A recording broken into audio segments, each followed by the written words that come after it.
अल्हम्दुलिल्लाहि हम्दन कसीरन कमा अमर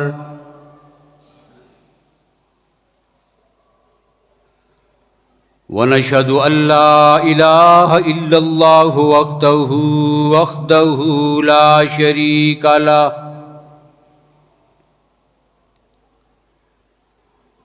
ला शरीक लहू फिल खल्क़ि वल अम्र इरगामन लिमन जहद बिही व कफर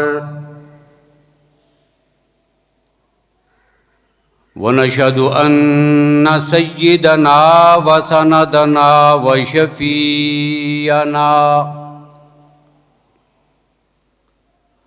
व शफीअना मुहम्मदन अब्दुहु व रसूलुहु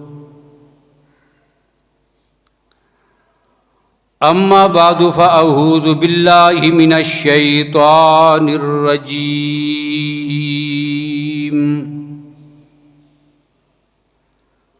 बिस्मिल्लाहिर रहमानिर रहीम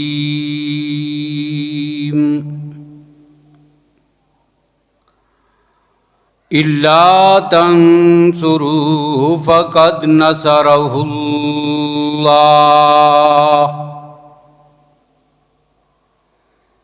इज़ अख़रजहुल्लज़ीना कफ़रू सानियस्नैन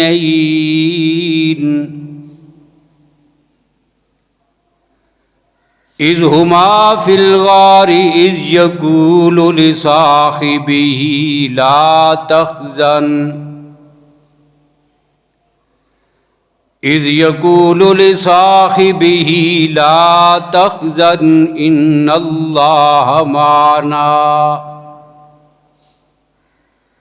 सदक़ल्लाहु मौलानल अज़ीम।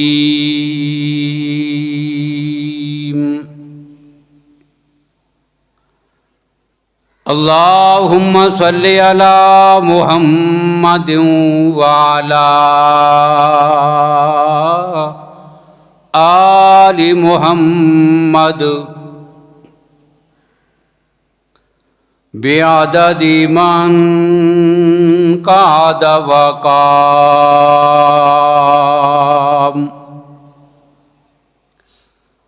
व सल्लि अला मुहम्मदिन व अला आलि मुहम्मद बिअददि मन सल्ला व साम।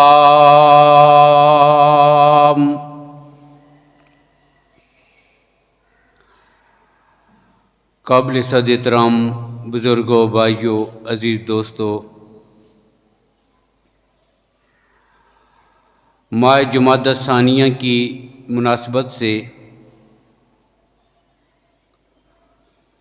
खलीफा अव्वल बिला फ़स्ल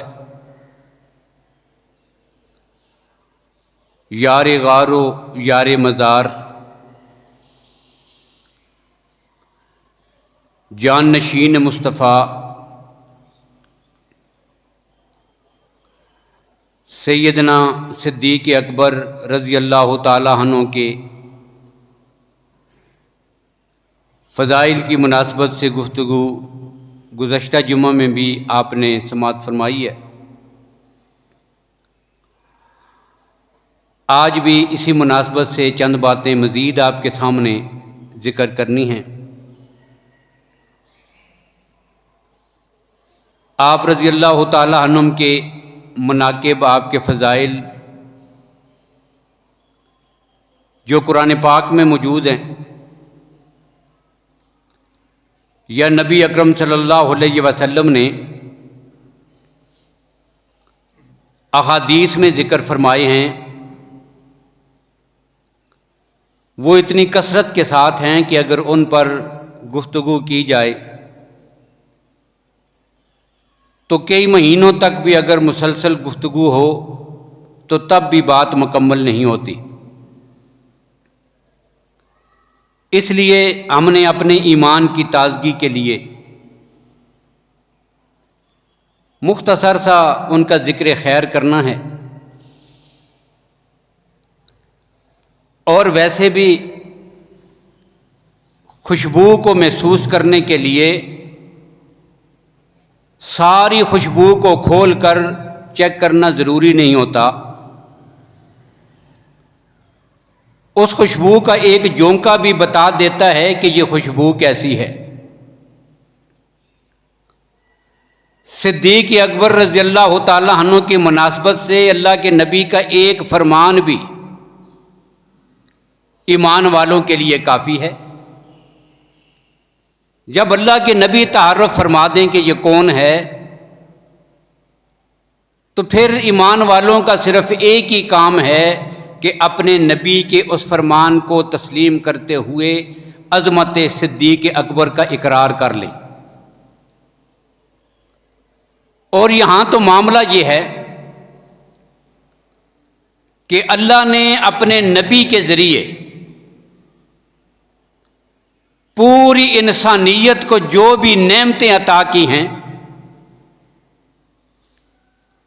वो सारी नेमतें जो नबुव्वत के हाथों से उम्मत को मिलनी थी,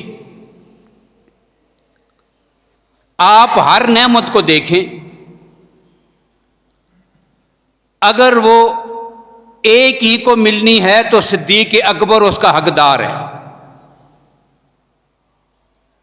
लेकिन वो एक से ज़्यादा को मिलनी है, 5 को, 10 को, 50 को, 100 को, 1000 को, लाखों को, अरबों खरबों तक, तब भी उसूल और ज़ाब्ता यही है कि उसका पहला हिस्सा अबू बकर के मुकद्दर में है और बाकी तमाम मखलूकात को उस नेमत में शामिल कर दिया गया है। यानी सैयदना सिद्दीक़ अकबर रज़ी अल्लाह तआला अन्हु की इन नेमतों को हासिल करने में आपकी मसनद मुख्तस है। पहला मकाम और मर्तबा और हिस्सा अबू बकर का है। अब बाकी जो मखलूक उसमें शामिल होगी तो वो अपने मुकद्दर से साथ शामिल होती चली जाएगी। अब ऐसे आदमी की अजमत का आदमी किस तरह इजहार कर सकता है? मिसाल के तौर पर ईमान की नेमत मिली आकाए कायनात के हाथों से इंसानियत को। सबसे पहला हिस्सा किसका है? अबू बकर का। और क़यामत तक आने वाले मेरे पैगंबर के कलमा पढ़ने वाले इस नेमत में साथ शामिल हैं। सहाबियत की नेमत मिली आकाए कायनात के मुकद्दस हाथों से। सबसे पहली सीट सैयदना सिद्दीक़ अकबर की है और बाकी इस नेमत में 1,24,000 शामिल हैं। इसी तरह नबी अकरम सल्लल्लाहु अलैहि वसल्लम के मुकद्दस हाथों से 10 शख्सियात को एक नेमत मिली एक मौके पर। ये भी जनती है, ये भी जनती है, ये भी जनती है, ये भी जनती है, जिनको अशरा मुबशरा कहते हैं। इनमें पहला मकाम है अबू बकर का, 9 उसमें शामिल हैं। इसी तरह खिलाफत की नेमत मिली है आकाए कायनात के हाथों से। अब इसमें पहला नंबर है सैयदना सिद्दीक़ अकबर का और बाकी खुलफाए राशिदीन उमर हों, उस्मान हों, अली हों, हसन हों, मुआविया हों, कोई भी हों, वो सारे इस नेमत में शामिल हैं। इसी तरह एक नेमत मिलनी थी उम्मत के आदमियों को कि पैगंबर के मुसल्ले का वारिस कौन हो। अब यहां पर यह सीट सिर्फ एक ही है। अब यहां पर 2, 3, 4, 5, 10 हजारों नहीं, अब ये एक ही मुसल्ला है। बाकी सारे सहाबा की सफ़े हैं और इमामत करने वाले इमामुल अंबियाए वर रसूल का मुसल्ला है। अब सफ़ों में तो 1,24,000 आएंगे, लेकिन मुसल्ले पर सिर्फ एक ही आएगा। तो मैंने कहा कि जहां नेमत एक ही हो, तब भी यह हिस्सा किसका है? सैयदना सिद्दीक़ अकबर अबू बकर का। इतनी अजमत वाली शख्सियत। और कौन अबू बकर? इनका जिक्र खैर करते हुए आदमी हैरान रहता है, कहां से शुरू करूं, कौन सी बात बताऊं, कौन सी छोड़ूं। इतने वसी फजाइल दलाइल कुरान और हदीस में, इतनी अजीब वाक़यात। बंदा इनकी अजमत को सुनकर पढ़कर हैरान रह जाता है, कितना अजीम है अबू बकर। इतनी अजमत वाला कि फरिश्ते भी जिसकी अजमत पे रश करते हैं। एक होता है ना हसद करना, हसद करना, इसके पास ये दौलत क्यों है, अब अंदर से तकलीफ हो रही है, उसे क्यों मिला, ये से इज्जत क्यों मिली, ये हसद है। ये दिल की बीमारी है, शरीयत में से रोका गया है। अब इसमें होता क्या है कि इससे ये इसको क्यों मिली है, ये छिन जाए, खत्म हो जाए, मुझे मिले ना मिले, इसे कम अज कम ना मिले। और रश क्या होता है? उसकी इस अजमत को देख के खुश होना। अल्लाह ने कितना बुलंद मकाम दिया, अल्लाह मुझे भी दे देते। अल्लाह ने इसे दौलत से नवाजा है, मुझे खुशी है, अल्लाह मुझे भी दे सकते हैं, मुझे भी दे देते। अल्लाह ने इसे औलाद से नवाजा है, रब्बुल आलमीन कादिर है, वो मुझे भी दे देते। अब ये क्या, ये रश्क है। इसको अरबी में गिबता कहते हैं। अब फरिश्ते इंसानों में से जिस शख्सियत को देख के रश करते हैं, जिसे देख के फख्र करते हैं, वो नबी अकरम सल्लल्लाहु अलैहि वसल्लम का यारे गार अबू बकर है। जिब्रील अमीन अलैहिस्सलातु वस्सलाम से आकाए कायनात एक बार पूछा था, जिब्रील तू सैयदुल मलाइका है, तू सारे फरिश्तों का सरदार है, तुझे बड़ी अजमतें हासिल हैं, फर्ज किया तो फरिश्ता ना होता, इंसान होता। अल्लाह तुझे फरिश्ते की बजाय इंसान बना दे। क्या ख्याल है, कैसा इंसान बनना चाहते हो? ये सामने बैठे हैं, ये कायनात की अजीम तरीन इंसानों की जमात बैठी है, पैगंबर के सहाबा। नजर दौड़ा के बता दे कैसा इंसान बनने का दिल करता है। तो सिद्दीक़ हजरत जिब्रील अमीन कहते हैं, या रसूल अल्लाह, अगर अल्लाह मुझे इंसान बनाते, फरिश्ता ना होता, तो मेरे दिल की तमन्ना और तड़प थी, अल्लाह मुझे अबू बकर जैसा इंसान बना देते। अंदाजा करें कितनी अजमत वाला है पैगंबर का अबू बकर, और कितनी अजमत वाला। हर आदमी के दाएं और बाएं वो फरिश्ते हैं जिनको किरामन कातिबीन कहते हैं। दाएं तरफ नेकियां लिखने वाले, इधर बुराइयां और गुनाह लिखने वाले हर आदमी के साथ होते हैं। किरामन कातिबीन, हमारे अमाल को लिखने वाले, अब ज़ाहिर हर इंसान के साथ होते हैं। अब वो फरिश्ते कि जिनको अल्लाह ने अबू बकर के साथ ड्यूटी पे लगा दिया था, तुम किरामन कातिबीन अबू बकर की ड्यूटी पर हो। अब हदीस में है कि ये दो फरिश्ते बाकी सारे फरिश्तों पे फख्र करते हैं। हमारी अजमत का अंदाजा करो, अल्लाह ने हमें अबू बकर की खिदमत में लगाया हुआ है। आप अंदाजा करें कितनी अजमत वाला है अबू बकर, और इतनी अजमत वाला है एक मौका पर शैतान की मुलाकात हुई हजूर सल्लल्लाहु अलैहि वसल्लम से, उनकी महफिल में आया। अब सारी इंसानियत को वो गुमराह करता है। उसने रब के हुजूर कसम उठाई थी, लउव्वियन्नहुम अजमईन।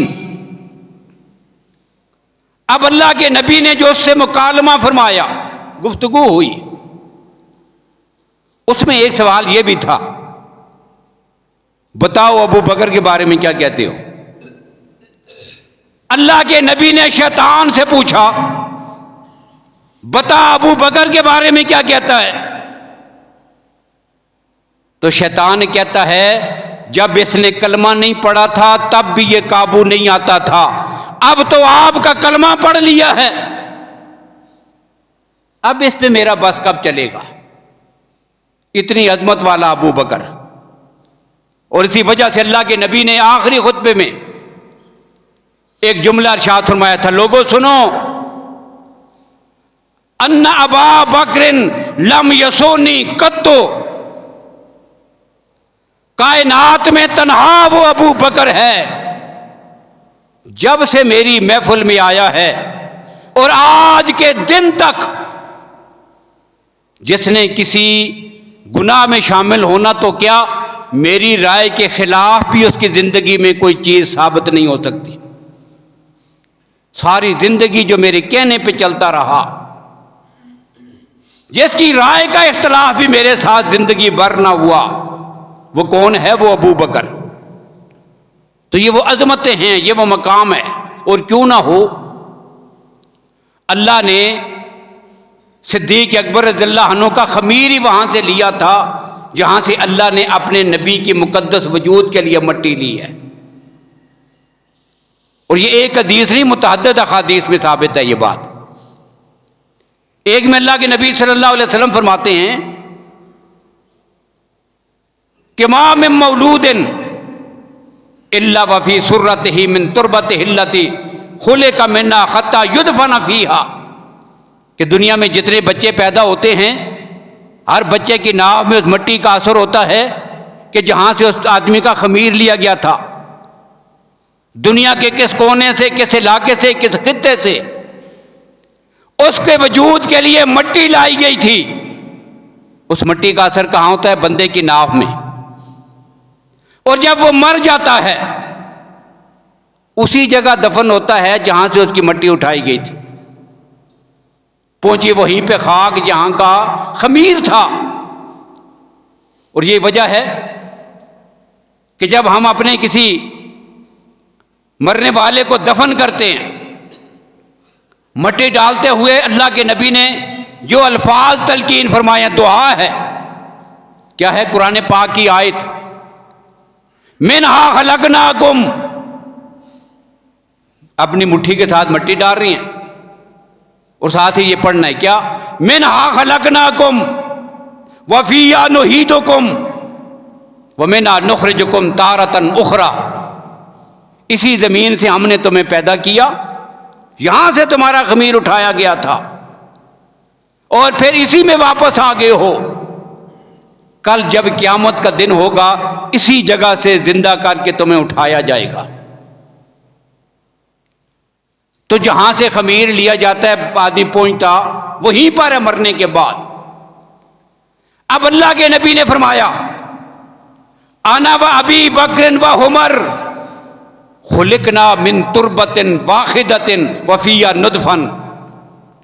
लोगों, मैं भी, अबू बकर भी, उमर भी, हम तीनों को एक ही मट्टी से पैदा किया गया है और दुनिया से जाने के बाद हम तीनों को एक ही मट्टी में दफन किया जाएगा।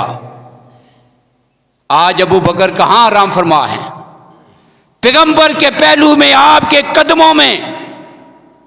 जिधर अल्लाह के नबी आराम फरमा रहे हैं, बिल्कुल आपके साथ ही अबू बकर भी हैं, आपके साथ हजरत उमर भी हैं रजी अल्लाह ताला अन्हुमा। तो ये वो अबू बकर हैं। और कौन अबू बकर, हर मौके पर,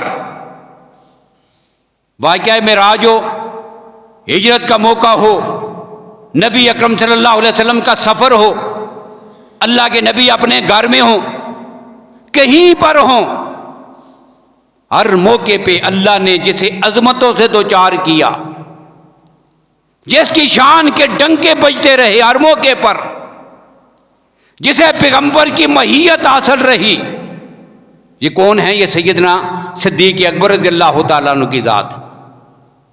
हिजरत के सफर से वापस आए,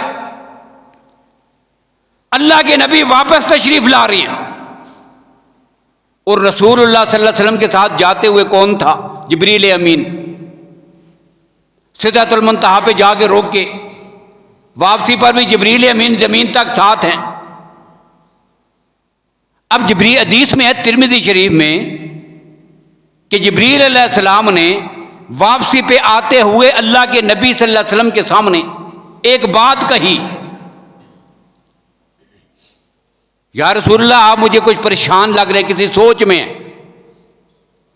अल्लाह के नबी ने फरमाया, जिब्रील असल मसला ये है, अल्लाह ने मुझे इतनी अजमतों से नवाजा है, मेराज का ये सफर, लेकिन ये इंसानों की अकल में आने वाली बात नहीं। इतने थोड़े से वक्त में इतना सफर तय हो गया, इतना कुछ रब ने मुझे दिखा दिया। जब मैं बयान करूंगा तो कौन मानेगा? तो जिब्रील ने कहा था, या रसूल अल्लाह, अगर कोई माने या ना माने, आपका अबू बकर जरूर मानेगा। ये वो शख्सियत है। मेराज में भी आपकी अजमत, और शब हिजरत ने तो आपकी अजमत को 4 चांद लगा दिए। रफीक सफर ही वही, और उस सफर में जो सिर्फ एक मंजर है जिसको सैयदा आयशा रजी अल्लाह ताला अन्हा ने जिक्र किया है। फरमाती हैं, रात का वक्त था और मैं अपने हुजरा के बाहर खुली जगह पर बैठी हुई थी। अल्लाह के नबी भी तशरीफ फरमा थे, और मंजर क्या था?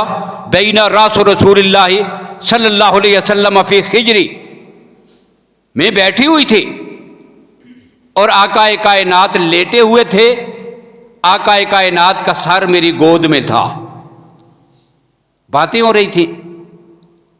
अब बातों बातों में मेरी नजर पड़ी आसमान के सितारों पर।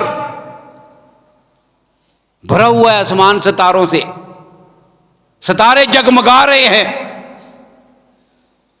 इनके ज़हन में एक सवाल हुआ, या रसूल अल्लाह, अल यकून लिअहदिन मिनल खसनाति हदद नजूम समा, क्या कायनात में कोई ऐसा भी है जिसकी नेकी आसमान के सितारों से भी ज्यादा हो? आसमान के सितारों जितनी हो? यह सवाल था। और ज़हन में क्या था? अल्लाह के नबी मेरे वालिद का नाम लेंगे, अबू बकर का, इसलिए कि रसूलुल्लाह के सामने ऐसे सवाल होते थे। अल्लाह के नबी जवाब में अबू बकर का नाम लेते थे। एक आदमी ने पूछा, या रसूल अल्लाह, आपको सबसे ज्यादा मोहब्बत किसके साथ है? अल्लाह के नबी ने फरमाया, सैयदा आयशा के साथ। आयशा के साथ है, जो कायनात के मोमिनों की मां हैं, उनके साथ है। अब उस आदमी ने फिर सवाल किया, वह मिनर रिजाल, ये तो मर्द औरतों में से है, मर्दों में से? अल्लाह के नबी ने फरमाया, अबूहा, आयशा के वालिद अबू बकर से मुझे सबसे ज्यादा मोहब्बत है। अब यहां भी ज़हन में यही था, अल्लाह के नबी मेरे वालिद का नाम लेंगे। अब जवाब सुनिए, अल्लाह के नबी ने क्या फरमाया? फरमाया, हां, आयशा एक आदमी है जिसकी नेकियां आसमान के सितारों से भी ज्यादा है। कौन है या रसूल अल्लाह? अल्लाह के नबी ने फरमाया, उसे उमर इब्न खत्ताब कहते हैं। वो उमर है, उमर की नेकियां आसमान के सितारों से भी ज्यादा है। अब थोड़ी देर तो सैयदा आयशा चुप हो गई, लेकिन ज़हन में उस सवाल तो फिर था कि ज़हन में यह था कि मेरे वालिद का नाम तो अब उनका तज़किरा ही नहीं हुआ, उमर की बात आ गई है। अब जो ज़हन में था ना, अल्लाह ने दिल में डाला, अल्लाह के नबी से वही सवाल कर दिया, ऐना खसनातो अभी, या रसूल अल्लाह, फ़ऐना खसनातो अभी, उमर की नेकियां अगर आसमान के सितारों से ज्यादा हैं तो मेरे वालिद अबू बकर की नेकियां किधर गईं? उनका तो आपने जिक्र ही नहीं किया। अल्लाह के नबी ने फरमाया, आयशा नेकियां पूछती हो अपने वालिद अबू बकर की और तराजू बनाती हो आसमान के सितारों को। अल्लाह की कसम, अबू बकर की सिर्फ एक रात की नेकियां जब रब ने उसे कुरान में मेरे साथ जिक्र किया था, ला तखजन इन्नल्लाह माहना, उस एक रात की नेकियां उम्र की सारी जिंदगी की नेकियों से बढ़कर। यह है जी अबू बकर, जिसे अल्लाह के नबी ने एक बार नहीं बार बार जन्नत की बशारतें सुनाई। बुखारी शरीफ में है, अल्लाह के नबी ने जिक्र फरमाया अमाल का। रोजा रखने वालों के लिए जन्नत का अलग दरवाजा है, बाबर रैयान, रोजेदार दाखिल होंगे। फिर अल्लाह के नबी ने फरमाया ये बाबो सलात है, जिन्हें नमाज से ज्यादा मोहब्बत है वो इस दरवाजे से जाएंगे। यह जन्नत का एक दरवाजा है मुजाहिदीन के लिए, वो इससे जाएंगे। सारे अमाल का और जन्नत के दरवाजों का जिक्र किया। सिद्दीक अकबर भी बैठे थे। अर्ज किया, या रसूल अल्लाह, इस दरवाजे से कौन जाएगा, उससे कौन जाएगा, उससे कौन जाएगा, मुझे इससे कोई सरोकार नहीं। मैंने पूछना यह है, क्या कोई ऐसा भी होगा कि जो जन्नत के सारे दरवाजों से उसे बुलाया जाए? अब ज़ाहिर है दाखिल तो एक ही दरवाजे से होगा, लेकिन जिसके लिए ऐलान हो, जिस दरवाजे से तुम्हारा दिल चाहे जन्नत में दाखिल हो जाओ, हर दरवाजे पर फरिश्ते पहले से जिसके इस्तकबाल के लिए खड़े हों। क्या कायनात में कोई ऐसा भी है? अब अल्लाह के नबी ने फरमाया, अबू बकर कोई हो या ना हो, बाकी की बात को छोड़िए, जिसे जन्नत के हर दरवाजे से पुकारा जाएगा वो मेरा अबू बकर है। ये उसका मकाम है। और फिर अल्लाह के नबी ने यह बात फरमाई थी, जन्नत का जिक्र हुआ, अल्लाह के नबी ने फरमाया कि जब तुम जन्नत में चले जाओगे, वहां के मल्लात, रहाइश, ठिकाने जो अल्लाह तुम्हें अता करेंगे अपने अपने अमाल के दर्जे के मुताबिक होंगे, कुछ नीचे, कुछ ऊपर, कुछ उससे भी ऊपर बुलंद मकाम पर।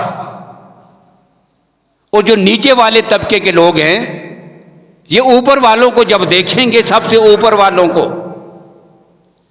ऐसे नजर आएगा कि जिस तरह तुम्हें दुनिया में आसमान के चमकते हुए सितारे नजर आते हैं, इतनी बुलंदी पर। और फिर अल्लाह के नबी ने आखिरी जुमला इरशाद फरमाया, अबू बकर व उमर मिनहुम व अनहुमा, अबू बकर इन्हीं लोगों में से हैं जिनका बुलंद मकाम जन्नत वालों को भी ऐसे नजर आएगा जैसे तुम्हें दुनिया में जमीन पे खड़े होकर चमकते हुए सितारे नजर आते। जिसके लिए रब ने ऐलान किया था, आताकल्लाहु रिदवान अल अकबर, अल्लाह ने कुरान में ऐलान किया है ना, वाला सौफा यरजा, मैं अबू बकर को इतना अता करूंगा, उसे राजी करके छोड़ूंगा। अब ये क्या है? अल्लाह के नबी ने इसकी फिर वजाहत फरमाई है हदीस में। अल्लाह के नबी ने फरमाया था, या अबा बकरिन आताकल्लाहु रिदवान अल अकबर, अल्लाह तुझे अपनी सबसे बड़ी रजामंदी अता करेंगे। पूछा, या रसूलल्लाह ये क्या होगी? तो अल्लाह के नबी ने फरमाया, इन्नल्लाह यतजल्ला लिल खल्क़ि आम्मतन व यतजल्ला लका खासतन, अल्लाह जन्नत में जाने के बाद अपनी सारी मखलूक को अपना आम दीदार कराएंगे, और अबू बकर अल्लाह तुझे अपना खास दीदार कराएंगे। ये वो अबू बकर है जो आज भी पैगंबर के पहलू में आराम फरमा है, मुसलमानों के खलीफा अव्वल, जिसे पैगंबर का मुसल्ला नसीब हुआ और जिसने आका कायनात की आयात तैयबा में 40 नमाजें पढ़ाई। अल्लाह के नबी ने, मैंने कहा पैगंबर के हाथों से जो नेमत बटी है उसका पहला हकदार अबू बकर है, बाकी इंसानियत में उसको तकसीम किया गया है। अब मुसल्ला भी सैयदना सिद्दीक़ अकबर के हिस्से में आया है। अल्लाह के नबी ने फरमाया था, नमाज का वक़्त हुआ, सैयद आयशा ने फरमाया मरू अबू बकरिन फल युसल्ली बिन नास। आयशा अपने वालिद अबू बकर से कहो मेरे मुसल्ले पे खड़े होकर नमाज पढ़ाए। अर्ज़ किया या रसूलल्लाह इन्नहु रकीकुल कल्ब, नरम दिल आदमी है, आपको ना पाएगा, आपके मुसल्ले पे खड़े होकर नमाज नहीं पढ़ा सकेंगे अबू बकर, किसी और से कह दे। फिर अल्लाह के नबी ने फरमाया मरू अबू बकर, आयशा अपने वालिद से कहो नमाज पढ़ाए। फिर ये जिक्र किया। अल्लाह के नबी ने तीसरी बार कहा, सैयदा आयशा ने फिर ये बात कही तो अल्लाह के नबी ने फरमाया या बल्लाहु व रसूलहु वल मोमिनूना इल्ला अन यकूना अबू बकरिन। अर्श पर रब्बुल आलमीन भी और जमीन पर मैं मुहम्मद भी और मेरे सहाबा भी अबू बकर के सिवा मेरे मुसल्ले पर किसी को खड़ा होना मुनासिब ही नहीं समझते, ये अबू बकर ही पढ़ाएगा। और ये वजह एक दिन अचानक फिर एक मसला और भी हुआ। सिद्दीक़ अकबर नमाज पढ़ाते हैं आका कायनात की बीमारी की हालत में मुसल्ले पे खड़े होकर। एक सुबह वो नहीं आ सके, देर हो गई। अल्लाह ने इंसानियत को मसला समझाना था कि पैगंबर के दुनिया से जाने के बाद आपका जान नशीन अबू बकर है।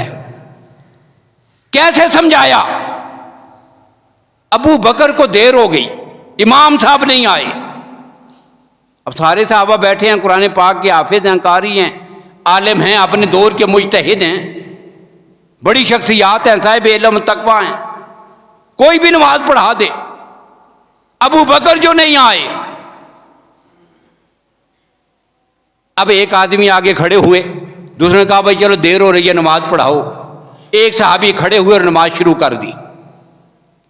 अब जैसे ही उसने सूरह फातिहा पढ़ी ना, आवाज पहुंची आका कायनात के हुजरे में।